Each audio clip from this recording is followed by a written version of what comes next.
Hello students, आज मैं आपको डेप्रिसिएशन का रिटर्न डाउन वैल्यू मेथड का प्रैक्टिकल क्वेश्चन करवाऊंगी, जिसमें हमने दो तीन मशीन्स को परचेज किया है और उनमें से एक मशीन को सेल किया है।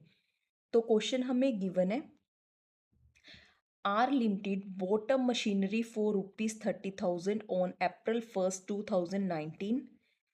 One more machinery was purchased on 1st October 2019 costing rupees 20,000. On July 1st, 2020, a new machinery for rupees 10,000 was added to the existing machinery. In January 1st, 2021, one third of a machinery which was installed on April 1st, 2019 was sold for rupees 3,000. Show the machinery account in the books of company. The rate of depreciation is 10% on a reducing balance method. Company closed its books on 31st December every year. तो इस question में are limited ने एक machinery purchase करी थी 1 अप्रैल 2019 को 30,000 की, और सेम ईयर 2019 में अक्टूबर 1 को एक और मशीनरी परचेज करी है 20,000 की। नेक्स्ट ईयर July 1 2020 को एक नई मशीनरी और ऐड करी है 10,000 की, और उसके नेक्स्ट ईयर 1 जनवरी स्टार्टिंग में ही 1 जनवरी 2021 को जो मशीनरी उसने April 1 2019 को परचेज करी थी 30,000 की, उसका वन थर्ड पोर्शन सेल किया है 3,000 में। मीन्स 30,000 का वन थर्ड 10,000 की मशीन उसने 3,000 में सेल करी है। तो हमने मशीनरी अकाउंट बनाना है। जो रेट ऑफ डेप्रिसिएशन है वो 10% है, और जो कंपनी की बुक्स है वो 31 दिसंबर को क्लोज होगी एवरी ईयर। तो ये हमारा मशीनरी अकाउंट है। ये पोर्शन इसका डेबिट साइड का है और ये इसका क्रेडिट साइड का है। इतना लेफ्ट साइड इसकी डेबिट साइड है और जो राइट साइड है वो क्रेडिट साइड है। डेबिट साइड भी डेट पर्टिकुलर अमाउंट का कॉलम है और क्रेडिट साइड भी डेट पर्टिकुलर अमाउंट का कॉलम है।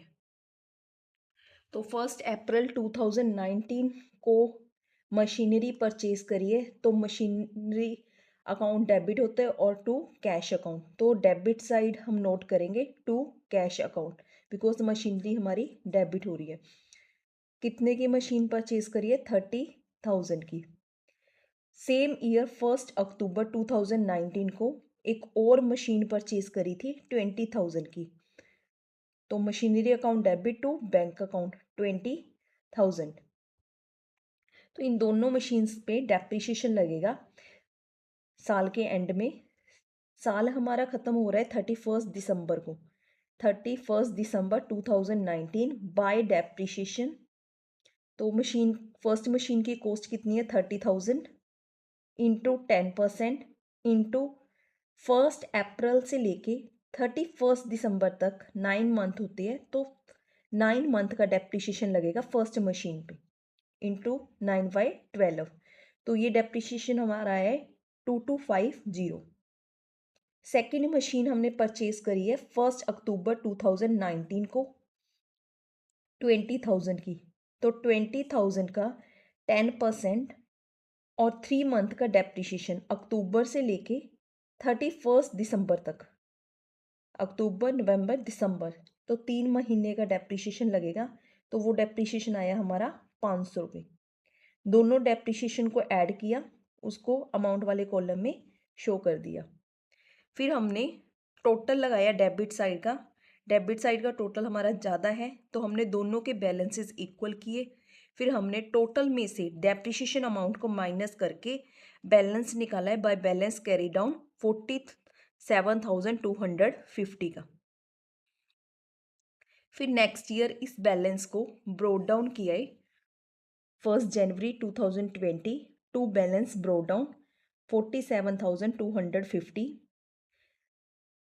2020 में एक नई मशीन और परचेज करी है 10,000 की July 1, 2020 में।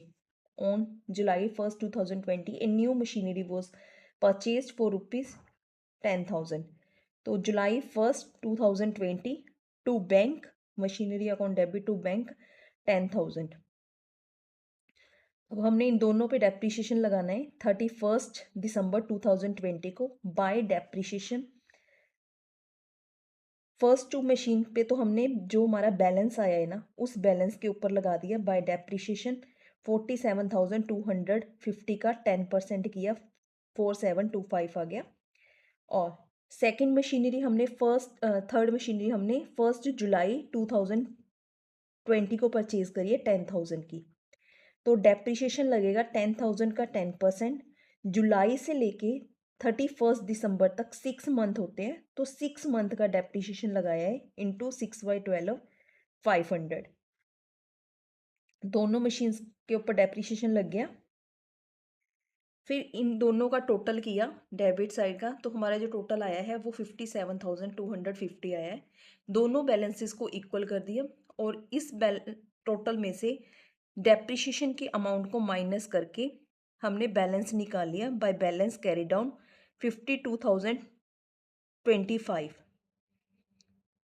नेक्स्ट ईयर इस बैलेंस को ब्रोड डाउन किया टू बैलेंस ब्रोड डाउन 52,025 1 जनवरी 2021 को. इस क्वेश्चन में ये बताया हुआ है कि 1 जनवरी 2021 को ही जो मशीनरी अप्रैल 1 2019 को परचेज की थी उसका 1/3 पोर्शन सेल किया है 3,000 में. तो इसकी हमें कैलकुलेशन करनी पड़ेगी. Total depreciation in 2000 total reduced balance on 1 जनवरी 2021 में हमारा जो बैलेंस आया है वो कितना आया है 52,025 का. तो लेस करेंगे written down value of 1/3 of machinery sold. 1/3 machinery sell करी है ना 30,000 की मशीनरी थी उसका 1/3 सेल किया है 10,000 का. तो 10,000 में हमने 2 साल का डेप्रीशिएशन को माइनस करना है 2019 का और 2020 का. तो 10,000 इंटू 10% इंटू 9/12 जो फर्स्ट ईयर में मशीनरी यूज़ हुई थी वो 9 मंथ यूज़ करी थी तो आया हमारा 750. 10,000 में से 750 माइनस करके जो हमारा बैलेंस बचा था 9250 का आया था. उस 9250 का 10% किया तो हमारा जो डेप्रीशिएशन सेकेंड ईयर का आया है 925 का. तो हमने 10,000 में से इन दोनों डेप्रीशिएशन को माइनस कर दिया तो हमारी जो कॉस्ट आई है मशीनरी की वो आई है 8325 की. ठीक है. तो हमने बैलेंस में से जितने की कॉस्ट आई है उसको माइनस किया तो हमारा जो बैलेंस आया है वो 43700 आया है रिमेनिंग मशीन्स का. फिर हमने इसके ऊपर 10% डेप्रीशिएशन लगाया है तो हमारा जो डेप्रीशिएशन की अमाउंट आई है वो 4370 आई है रिमेनिंग मशीन की. तो इसको हमने नोट कर लिया बाय डेप्रीशिएशन 4370. जो बची हुई मशीन थी उनका